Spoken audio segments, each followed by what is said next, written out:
June 4, 1942. Prague, Czechoslovakia. Reinhard Heydrich, the Butcher of Prague and chief architect of the final solution, dies from injuries sustained in an assassination attempt by Czech resistance fighters 8 days earlier. He was 38 years old and at the height of his power as acting Reich Protector of Bohemia and Moravia, SS Obergruppenführer, and head of the Reich Security Main Office that coordinated the systematic murder of European Jews. Hitler declared Heydrich irreplaceable and ordered brutal reprisals that included the complete destruction of the Czech village of Lidice, where all 173 men were murdered, all women sent to concentration camps, and all children either killed or sent for Germanization. But here's what most people don't know.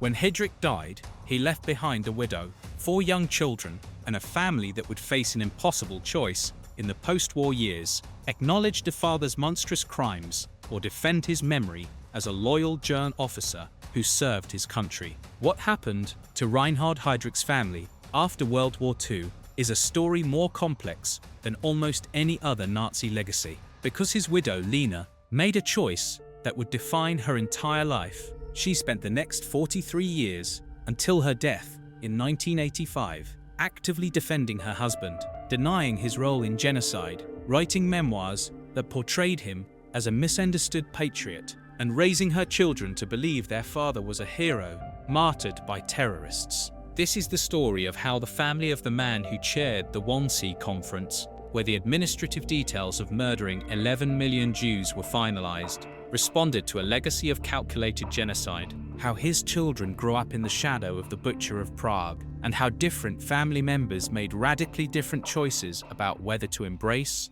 reject, or simply try to escape their inherited infamy. To understand what happened after, we need to understand who Reinhard Heydrich was and the family he built while orchestrating the Holocaust. Reinhard Tristan Eugen Heydrich was born on March 7, 1904, in Halle an der Saale, Germany, to a musical family. His father was a composer and opera singer. His mother was a pianist. Young Reinhard was a talented violinist who could have pursued a musical career, but instead chose military service, joining the German Navy in 1922 at age 18. His naval career ended in scandal in 1931 when he was dishonorably discharged for breaking an engagement promise to a young woman after becoming involved with another woman, Lina von Osten Vil-Sacchi. After her father broke a cousin, she had the first number of her captains, whom he would marry on December 26, 1931.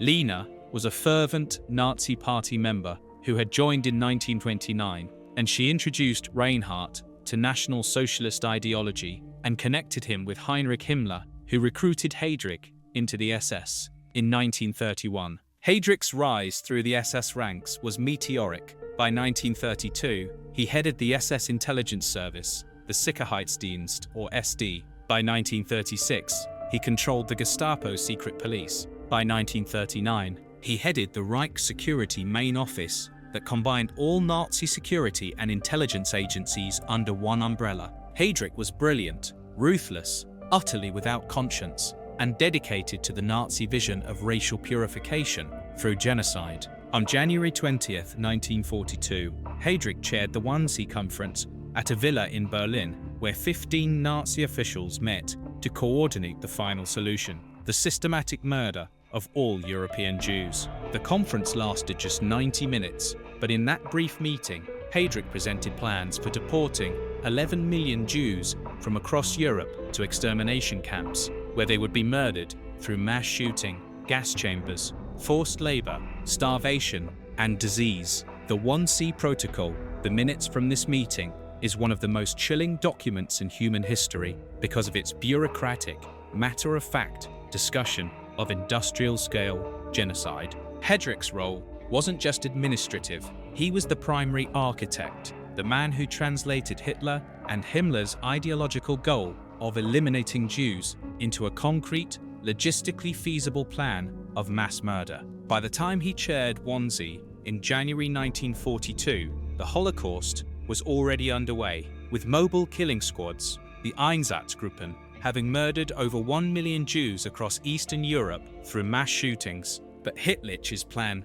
systematized and industrialized the killing, making it more efficient, more comprehensive, and ultimately more deadly. This was the man who in May 1942 traveled to Prague to serve as acting right protector of Bohemia and Moravia, bringing his characteristic brutality to suppressing Czech resistance and implementing Nazi racial policies in the occupied territory. But Reinhard Heydrich also had a family life that existed in parallel to his genocidal career. He and Lina had 4 children: Klaus, born June 17, 1933, Hida, born December 28, 1934, Silke, born April 9, 1939, and Marta, born July 23, 1942, 6 weeks after her father's death. The Heydrich family lived in an elegant villa in Berlin, and, after Reinhardt's appointment to Prague, in a castle outside the city, surrounded by servants, luxury, and the trappings of power. Lina was deeply involved in Nazi social circles, hosting parties for SS officers and their wives, fully embracing her role as the spouse of one of the Reich's most powerful men. She knew what her husband did. It's impossible that she could have been ignorant, given his senior position and the discussions that must have occurred in their home. But like many Nazi wives, she compartmentalized, focusing on her domestic sphere while her husband orchestrated mass murder. When Reinhard was assassinated on June 4, 1942, Lina was 30 years old, pregnant with their 4th child, and suddenly a widow whose husband had become a Nazi martyr. Hitler attended Reinhardt's state funeral in Berlin on June 9, 1942, and declared him one of the greatest heroes of the Reich, ensuring that Lina and her children would be financially supported and socially elevated as the family of a fallen hero. But this elevated status would become a burden after Germany's defeat, when the widow and children of the Butcher of Prague would have to reckon with a legacy of genocide. Hitler's own pain, the widow who never stopped defending the butcher.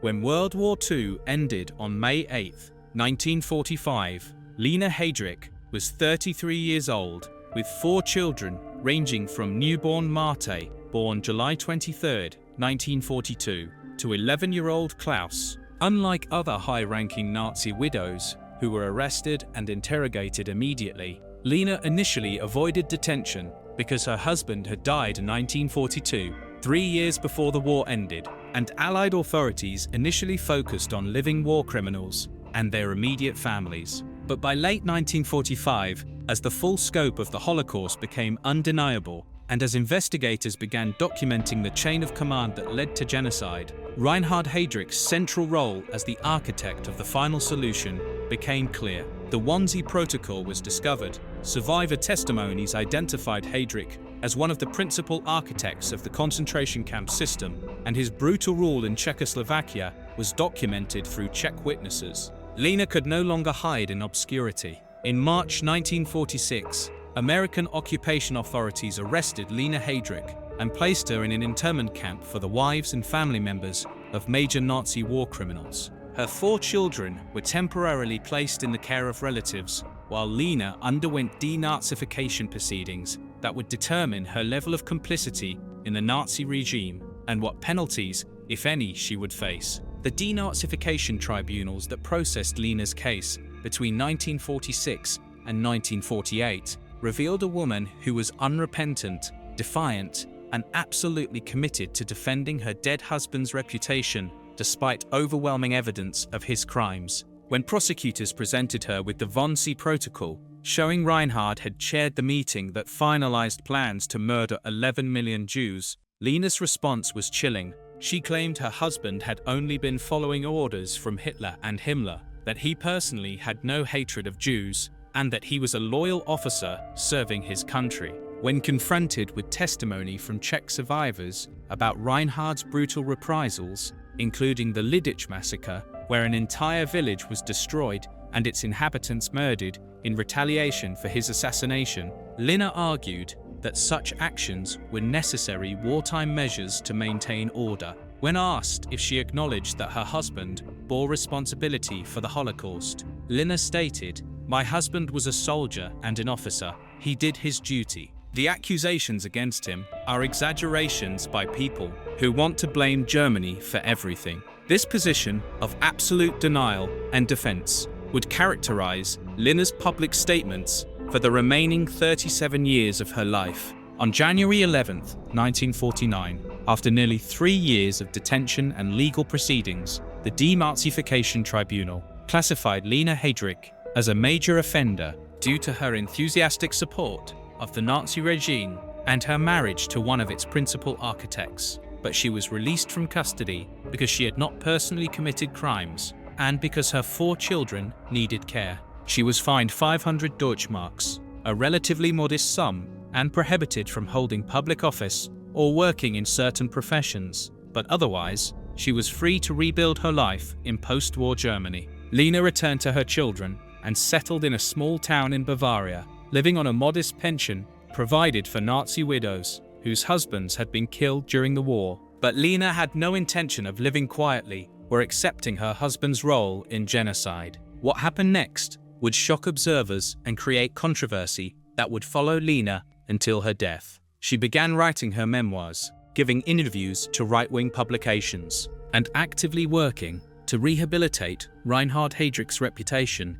as a misunderstood patriot rather than the monster history had documented. In 1976, at age 64, Lina published her memoir, Leben mit einem Kriegsverbrecher, Life with a War Criminal, though the title was ironic, as the book's entire purpose was to hour the alleged war criminal, but a loyal German officer who had been unfairly demonized by Allied propaganda and post-war historiography that blamed Germany for the supermarkets, the Holocaust, the children who lived in their father's shadow. While Lina Heydrich spent the post-war decades defending her husband and denying his crimes, her 4 children grew up facing an impossible burden. They were the sons and daughters of the man who chaired the Wannsee Conference and orchestrated the systematic murder of millions. Klaus Heydrich, the eldest son, born June 17, 1933, was 8 years old when his father was assassinated and 11 when the war ended, old enough to have memories of Reinhard and the privileged life they lived in Berlin and Prague. According to later accounts, Klaus struggled profoundly with his identity throughout his childhood and adolescence. In the 1940s and 1950s, caught between his mother's insistence that his father was a hero and the growing historical consensus that Reinhard Heydrich was one of the principal architects of genocide. Klaus completed his education in Bavaria, kept a low profile, and attempted to build a life separate from his father's legacy. But tragedy struck on October 24, 1943, when Klaus, just 10 years old, was killed in a traffic accident in Prague, dying 16 months after his father. Some historical sources place his death in 1943, while others suggest he survived into the post-war period, but most reliable accounts indicate Klaus died as a child during the war, meaning he never faced the full burden of growing up as Heydrich's son in post-war Germany. Hitler, Heydrich, the second son born December 28, 1934, became the eldest surviving male child after Klaus's death and faced perhaps the most complex position of all Reinhard's children. Heydrich was 7 years old when his father died and 10 when the war ended, young enough that his memories of Reinhard were limited, but old enough to be shaped by his mother's narrative about his father's supposed heroism. Throughout the 1950s and 1960s, as Heydrich came of age and entered adulthood, he maintained absolute silence about his father, refusing interviews, avoiding any public association with the Heydrich name, and working to build a career far removed from his father's infamy. According to fragmentary information that emerged over decades, Heydrich trained as an engineer, married, had children, and lived quietly in Germany, never publicly defending his father like his mother did, but also once more armed by his good friends and once by his lifetime. This silence represents a middle path between Lina's active denial and the acknowledgement that figures like Rolf Mengele eventually embraced, but it leaves unanswered questions about Heydrich's true beliefs about his father's legacy. Silke Heydrich, born April 9th, 1939, was only 3 years old when her father died and had virtually no personal memories of Reinhard, knowing him only through photographs, her mother's stories, and the historical record that emerged after the war. Silke grew up in post-war Bavaria, raised by Lina with the same narrative of Reinhard as a misunderstood hero. But unlike her mother, Silke maintained near-total privacy throughout her life, giving no interviews and leaving almost no public record. The youngest child, Marte Heydrich, born July 23, 1942, never knew her father at all, having been born 6 weeks after his death.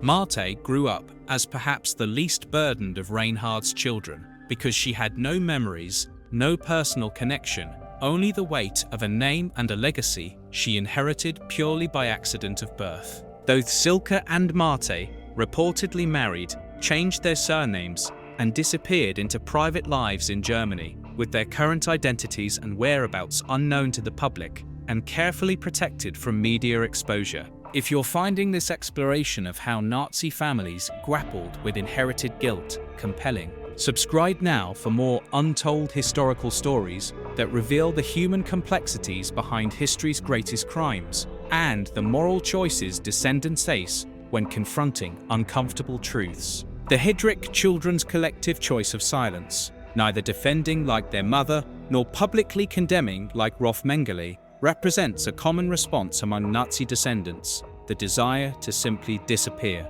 to live normal lives disconnected from crimes they didn't commit, to let history judge their parents while they try to build futures untainted by the past. But this strategy of silence, while understandable, also raises questions about responsibility. Do descendants of war criminals have an obligation to publicly acknowledge their relatives' crimes, or is silence an acceptable response when they themselves bear no personal guilt? Lina's final years and the controversy that never ended. Throughout the 1970s and into the 1980s, as Germany continued grappling with its Nazi past through education, memorials, and public accountability, Lina Heydrich became an increasingly controversial figure, a living reminder of how some Germans refused to acknowledge the Holocaust or accept responsibility for Nazi crimes. Her 1976 memoir, Leben with ein Kriegsverbrecher, caused outrage among Holocaust survivors, Jewish organizations,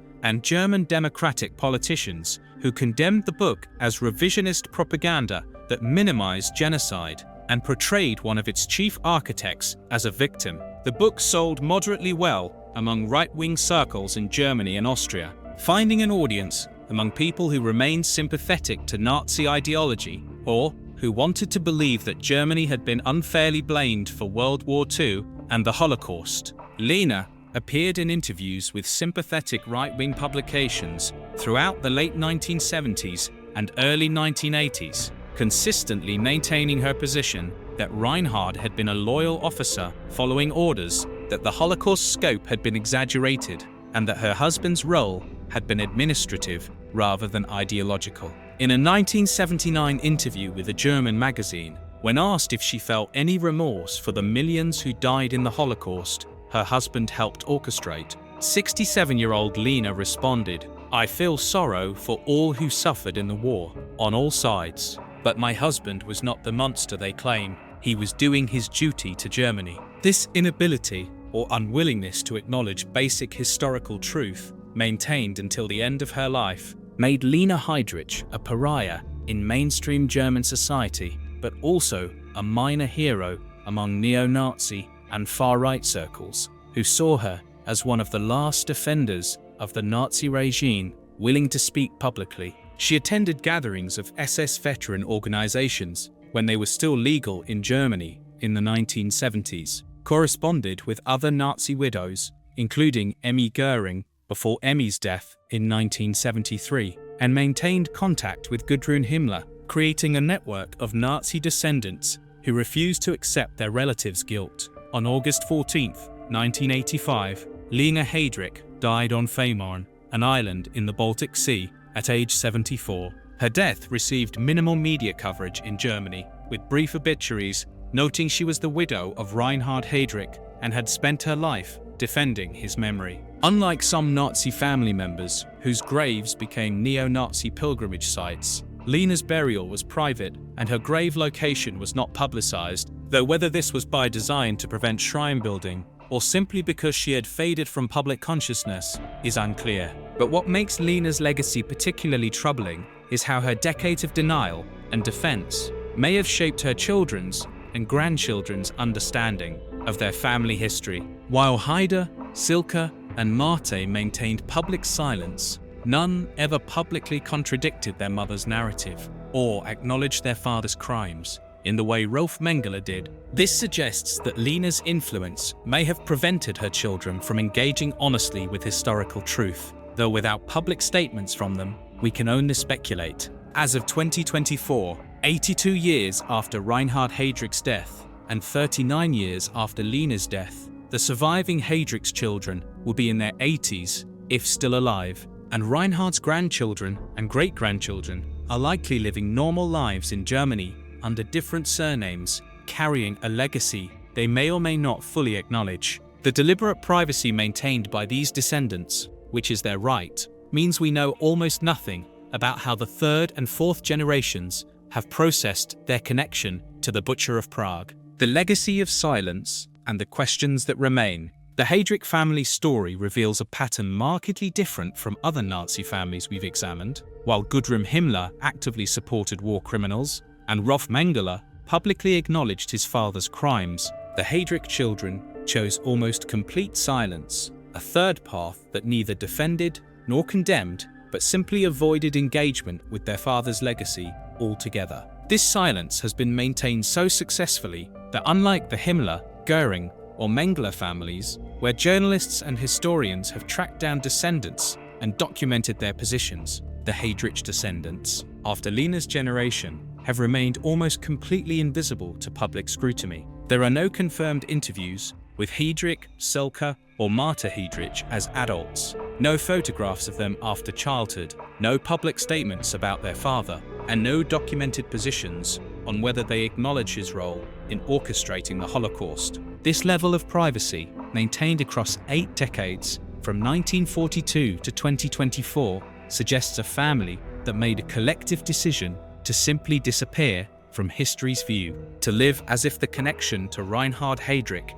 didn't exist, or at least didn't matter to their present lives. But this silence raises profound ethical questions that have no easy answers. Is it acceptable for the children and grandchildren of war criminals to simply refuse to engage with their relatives' crimes? Do descendants have a moral obligation to publicly acknowledge historical truth, or is privacy a right that extends even to those connected by blood to genocide's architects? Most ethical frameworks would argue that individuals who committed no crimes themselves have no obligation to spend their lives publicly accounting for their relatives' actions. Yet there's something unsettling about complete silence, when that silence might suggest either denial or indifference to the suffering their ancestor caused. The Heydrich children's silence stands in stark contrast to institutions and communities that have grappled with Nazi legacy. Germany as a nation has built Holocaust memorials,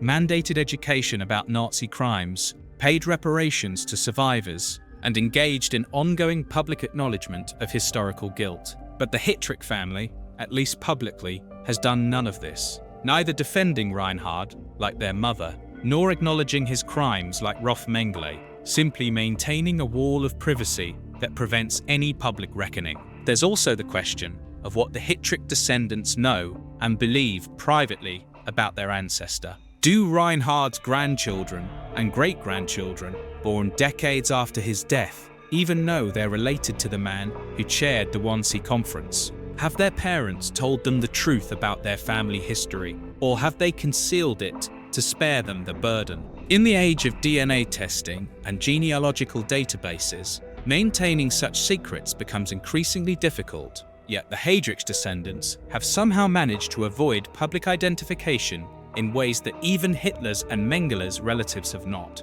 This suggests either extraordinary discipline in maintaining privacy, or perhaps that some descendants genuinely don't know their connection to one of history's greatest criminals, having been raised with sanitized or false family histories that erase the Heydrich connection entirely. The contrast between Lina's very public defense of Reinhard and her children's complete silence also reveals generational differences in how Nazi families responded to their legacies. Lina, who lived through the Nazi era as an adult, who knew Reinhard personally, who benefited directly from his power and position, could never accept that the man she loved and married was a monster. Her psychological investment in defending him was too great. But her children, especially Marte, who never knew Reinhard at all, had less emotional attachment and perhaps more ability to see him as history does, as the Butcher of Prague, the architect of the final solution, a man whose intelligence and efficiency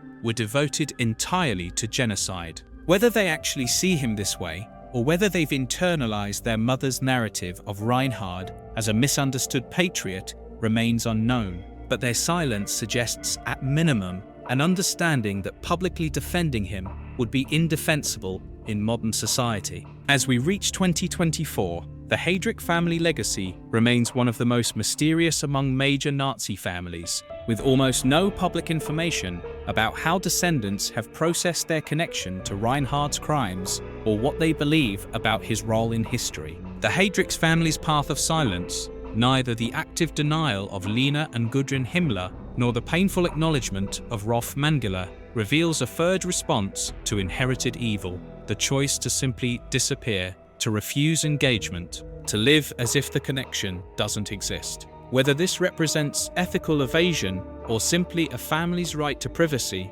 remains an open question that each of us must answer for ourselves. If this exploration of how Nazi legacies persist through silence and how families choose between truth, denial, and disappearance has challenged your thinking about guilt and responsibility, subscribe now for more deep investigations into the hidden human stories behind history's greatest crimes. In the end, Reinhard Heydrich orchestrated the murder of millions, but his descendants didn't pull the triggers or sign the orders. They only carry a name and a bloodline they never chose. Yet how they've chosen to respond to that burden, through Lina's defiant denial and her children's profound silence, reminds us that legacy is not just what we inherit, but how we choose to acknowledge or hide from the uncomfortable truths of our past.